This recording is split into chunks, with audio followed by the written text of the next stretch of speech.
আমাদের শেষ প্রশ্ন দেওয়ার জন্য যে রাসবিহারীর মানুষ তথা সারা বাংলার মানুষের জন্য আগামী বিধানসভা ভোটের আগে কি বার্তা দিতে চাইবে?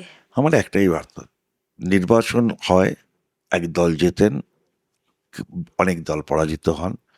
নির্বাচন এটা হয়ে আসছে, হবেও আগামী দিনে, দল আসবে দল যাবে, কিন্তু এই নির্বাচনটা আমাদের কাছে একটি বিশেষ নির্বাচন।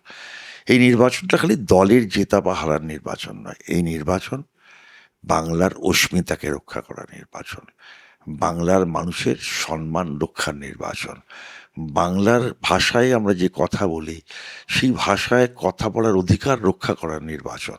এই নির্বাচন কিছু মানুষ দখল করতে চান বাংলাকে, সেই দখলদারদের বিরুদ্ধে লড়াই করার নির্বাচন।